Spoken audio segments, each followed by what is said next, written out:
the can for the Royal Commission, but the work that I do with Bravehearts is not funded at all by the Royal Commission, because we have to pass, any of that goes not through the volunteers, it goes straight on to the paid staff. Corporate New South Wales does not want to know generally about child sexual assault. As a mother and as a grandmother, I think it's a no-brainer. I would support anybody that was supporting prevention of child sexual assault, but it just doesn't happen. The money that comes from this event tonight and the money that has come from the previous events are the only funding on a major scale that keeps the New South Wales office open. So I ask you to please dig very deeply so that we can keep that going for another year or so. The other thing that I'd like to acknowledge tonight is the Sex Crimes Unit over here, the people that are always there for the victims that I work for, no matter what the time of day. They're always there to help, and we're very, very grateful for that. Thank you. Today I looked through some old speeches that I'd given over the years, and I was actually shocked to realise that the first speech I gave, which was 10 years ago, quoted that 1 in 5 children will be sexually assaulted in Australia before their 18th birthday. That's 5 million children. That's a really scary number. But the sad thing is, that was the figure 10 years ago, and it's still the same figure that we quote today. How frightening is that? But it's not all bad news. I did notice some of the things that have changed in the past 10 years, which I believe is solely due to the work that Bravehearts does in the community by education. And this is what I noticed. The press are being more favourable to the victims who are brave enough to talk out. Offenders are getting longer head terms. Yay! Social media shows that people want to protect our children. Parents are becoming more aware of predatory behaviour and grooming. Children are speaking and reaching out when they don't feel safe. Victims are becoming more courageous and speaking out and transitioning to survivors. This is so important because the victims are the only ones who know who the offenders are. And finally, society is no longer prepared to ignore the problem. Even though that figure is still great, I feel that these positive steps are a step in the right direction.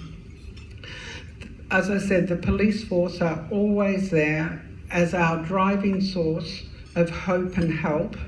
And I think it's wonderful that the Mount Druitt and now Parramatta have chosen Bravehearts again to do this. Educating, empowering and protecting our children means that they will grow up to educate, empower and protect their children. As I said, to me it is a no-brainer. We must do this. We must continue. We must get funding, and we must make Australia the safest place in the world to raise a child. One of the most important things about survivors is that being a survivor of child sexual assault often generates a feeling of power is not the right word. It's a feeling that they have accomplished something. It's been able to put up their hand. It is a very courageous thing to do, and I believe the brave and Bravehearts we owe to people like our guest speaker this evening. Kevin Whitley is actually an industrial designer, and he's going to join us tonight and talk about his journey and give you an insight into the life of a survivor. Welcome, Kevin.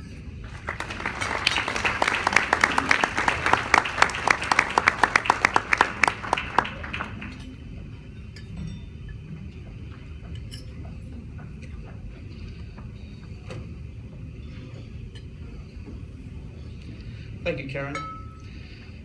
Good evening, ladies and gentlemen. My name is Kevin Whitley, and I'm a survivor of child sexual abuse. I'd like to speak to you tonight about hope and how seemingly small actions can create a ripple effect that brings about change. It can provide a voice to all the silent victims out there. Victims are groomed to remain silent. As children, we're told by the predator that this is to be kept secret, with veiled and often not so veiled threats that we'd get into trouble from the police or our parents, or even threats of violence against loved ones. And often special treats or favours would be withdrawn if the secret were revealed. We suffer shame, humiliation, embarrassment, feelings of inadequacy, anxiety, and this ripples through our life and into adulthood. And to cope, we often lock away those dreadful memories into the deep, dark oceans of our mind. Our voices are taken away. I want every victim of child sexual abuse to have a voice and know that they can make a difference. Not only to expose the perpetrators and the scourge of CSA, but most importantly for themselves, to take back the power and the energy that these vampires stole from them as children. So I'd like to share with you tonight my story and the ripple effect it's had. As you may be aware, the Royal Commission is currently investigating cases of sexual abuse in the entertainment industry. We've all followed Robert Hughes, Rolf Harris, Maggie Kirkpatrick, and on a bigger stage, Michael Jackson and Bill Cosby. My case falls within this entertainment industry category. I was sexually abused by Philip William Doyle, starting in the early 60s when I was just a little boy of 8. Doyle is currently 72 years of age, and throughout his life owned and operated movie theatres, the Mecca Theatres at Oatley and Cogra and the Mecca Savoy at Hurstville. Doyle ran these theatres utilising children and teenagers as his staff and made a small fortune off their backs. During the Cogra Mecca days, he also produced numerous pantomimes, and all of the cast were children. These pantomimes were run during school holidays, so Doyle surrounded himself with plenty of fodder from which he could choose his victims. I subsequently dubbed him the Mecca Monster. I first met Doyle when I was about 8 years old at Oatley and soon began working for him at the Oatley Mecca. Doyle at the time was about 19, an adult in my eyes, but so very different to my parents. He was funny, zany, irreverent, loved chocolates and sweets and ice creams, just like a kid, and was generous in sharing them with me. And to a kid, this was like Christmas, because my mum and dad wouldn't allow me, or more likely the truth, couldn't afford these treats. But better still, he owned a movie theatre. So for a kid, it didn't get much better than that. Yet, as we've all come to learn in life, there is no such thing as a free lunch, and Doyle's generosity was no exception. So this was his modus operandi, and this is how the grooming started. Gaining my trust and the trust of my parents, and providing me with the perceived kudos amongst my peers of working in the local movie theatre. And it wasn't long before the assault started. First, seemingly innocent touching, then semi-nudity, then full nudity, then eventually full rape. I continued working for Doyle and being sexually abused by him until I was about 17 years of age, when I managed to break free. I thought I was really strong at the time for doing this, but that wasn't the case. He really didn't care less because he'd surrounded himself with plenty of other young victims to play with. So I kept my dark secret for more than 4 decades and never told a living soul about what had happened to me. And that's exactly the way the perpetrators like it. The first time I spoke with someone about this was some 37 years later, when I was having counselling during the breakdown of my marriage. The counsellor asked me, completely out of the blue, if anything had ever happened to me as a child, such as physical or sexual abuse. And like most victims, I lied and emphatically denied such a vulgar suggestion. But this started me thinking, and over the next few months, and during one of our latter sessions, I reminded her of that question and then confessed to her that I'd lied and that in fact I had been sexually abused as a child. To my dismay, her response to me was that she knew. She knew but she needed me to tell her when I was ready to do so. So that small step of opening up to my marriage counsellor was the start of my journey of recovery, repair and growth. That little truth started to ripple out and create change. The focus of my counselling at that stage now changed. I went on to divulge to her every detail of my assaults. Until this time, I'd thought that what had happened to me was horrible, but it was in the past and I was fine. And it had no real effects on my life, or how wrong could I have been? I soon came to realise just how damaged I'd become and how it bubbled up and spilled out into everything I did. Why many things that had happened in my personal and business life were as a direct result of the emotional and psychological damage inflicted on me as a child by Doyle. It was a deep, dark well of pain and shame. It was also about this time that I heard about the highly publicised and controversial acquittal of Michael Jackson in his child molestation trial. And this travesty, coupled with my newfound understanding of myself, was the tipping point that solidified my resolve to bring Doyle to justice, to ensure that he, unlike Jackson, would not be able to use his wealth and privilege to live out his life with impunity. And so, in early 2008, the journey of prosecuting my tormentor started with a small step of deciding to find my voice and tell my story. A small pebble thrown into a very large pond that would ultimately bring Doyle to justice. As tough as a decision as that was to make, the hardest part was actually following through. Every day for 3 months, I'd drive to my office, telling myself each morning that this would be the day that I'd make that detour to the police station and report Doyle. But each day as I reached the turn off to the police station, it was like the car had a mind of its own and it just kept driving straight ahead. And each day that this happened, I hated myself even more for being so weak, and hated Doyle even more for what he had done to me and the power that he still had over me. Finally, in March 2008, I wrestled the car to turn off and finally went to Hurstville Police Station, parked and went inside. And in a very quiet voice, I told the young constable on the desk that I wished to report a sexual assault. When asked for details, I had to admit that it was me, and it was nearly some 50 years ago. Well, that was one of the hardest things that I'd ever done. Yet now the process had started, it was like a huge burden had been lifted from my shoulders.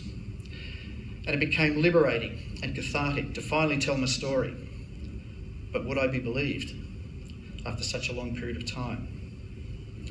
After weeks of giving statements and investigations by the police, they found another 9 victims who'd admitted that they'd been assaulted by Doyle, 7 of which who were prepared to provide statements to take the matter to court. So that small pebble that I'd thrown into the pond was now rippling outwards and gaining momentum.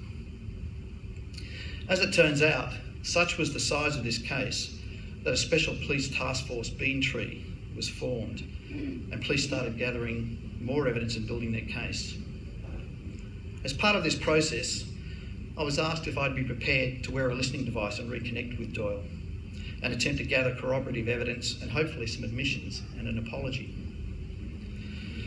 Well, if I thought that taking that first step into the police station was a tough one, wearing a wire and meeting with my predator was just completely off the scale.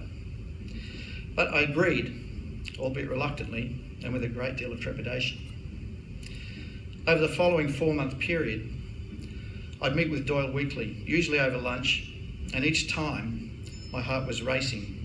Could he see my wire? Did he suspect me? How could I steer the conversations to gain the evidence I needed? On several occasions, he asked about my children, and I told him a little bit about them, but he kept asking to see pictures of them. Ultimately, I had to show him some pictures I had on my iPhone.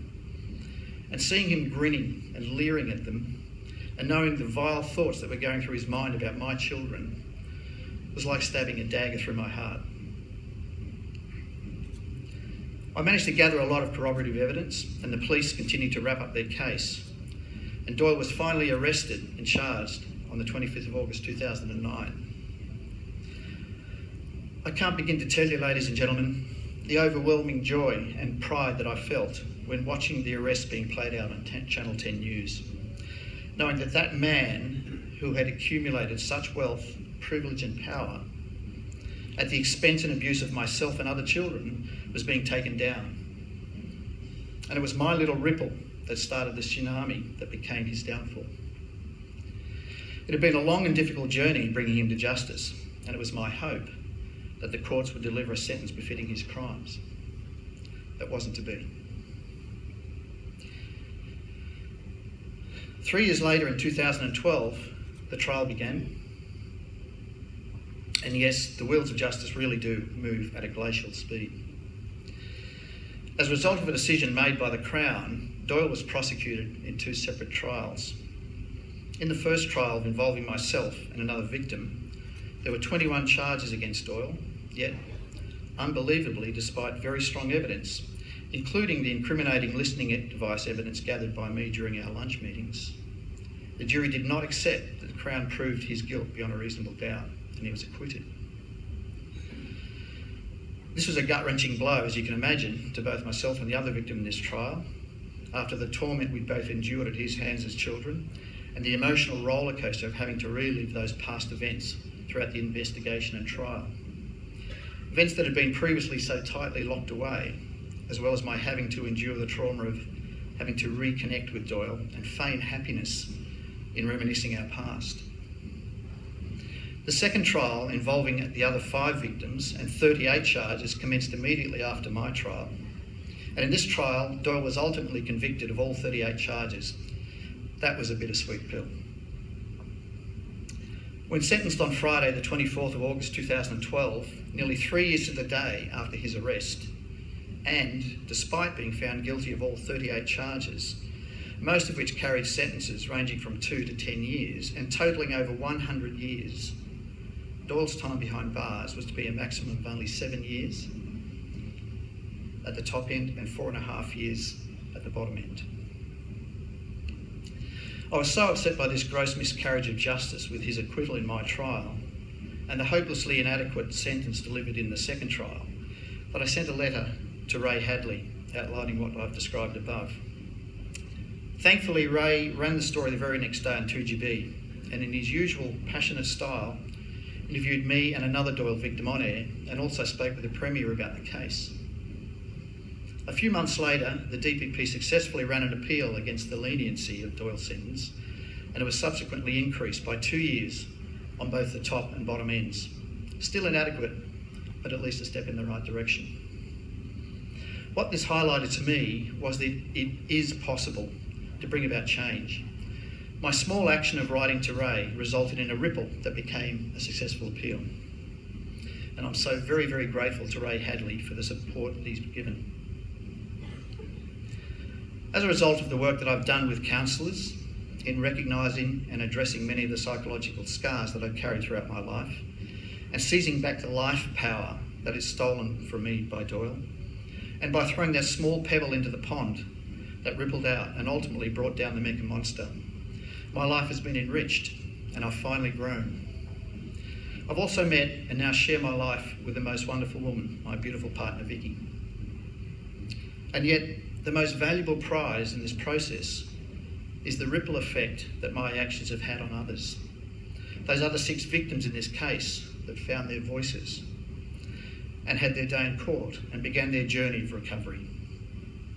And others still that I've subsequently shared my story with. This ripple effect is not something that I contemplated at the outset, but it is real, and it will become apparent to every person that stands up and speaks out against child sexual abuse. And so to finish, I'd like to share another small example of this with you. More than a year after Doyle's sentencing, I received a handwritten letter in the mail. Now this really surprised me because hardly anyone writes letters nowadays, let alone handwritten letters. And here's that letter, and I'd like to read it to you if I may.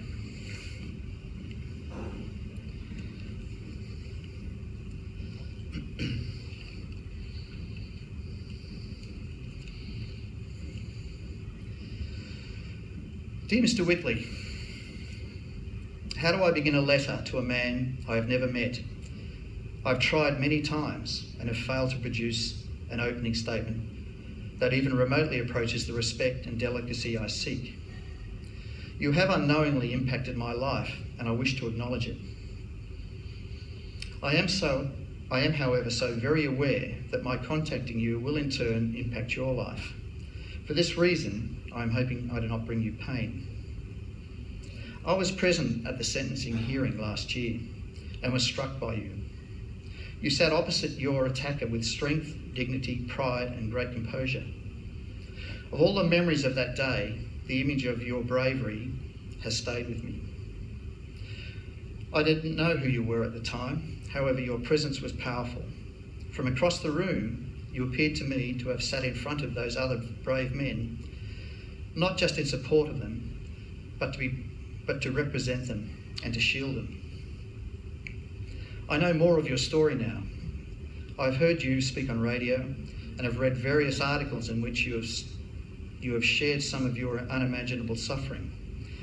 Your bravery in court impacts me even more with this knowledge, and I am in awe of your strength and resilience. Your courage has inspired me to face my own injustices, which in comparison to yours are minuscule. The knowledge that you stood strong despite not seeing justice in your case inspired me even more to stand up for what is right regardless of the outcome. I had my day in court this year. The outcome was not what I was promised, but it was my day and I stood tall. I hope you don't feel your case was in vain. The ripple effect on your bravery is far-reaching. You have inspired me to take my life back, something I never thought that I could do. I truly believe that through sharing your story, you have helped many other people. It would be dishonest of me to not divulge how it was that I came to be in court that day. Philip Doyle, you see, is my uncle. He was, in fact, my childhood hero. The past 4 years have had me reflect a great deal on what truly makes a hero. The patriarch of my family is a monster. The true hero sat opposite that monster that day in court, and his face is etched on mine forever. I cannot offer an apology for the unimaginable suffering he caused you before I was even born. I would like to, but I know it would fall devastatingly short of what you deserve. What I can offer you is my sincerest gratitude and respect for standing up for so many without a voice. I pray that my letter has not brought you any more pain. Sincerely, and I won't mention her name. Ladies and gentlemen, let me assure you that every victim of child sexual abuse that speaks up will create a ripple effect. That will add to the wave of change, not only in their own lives, but in the lives of others and our nation. And if you are one of the CSA statistics, I encourage you to please come forward, find your voice, and tell your story. And together, with Bravehearts, let's make Australia the safest place in the world to raise a child. Thank you so much.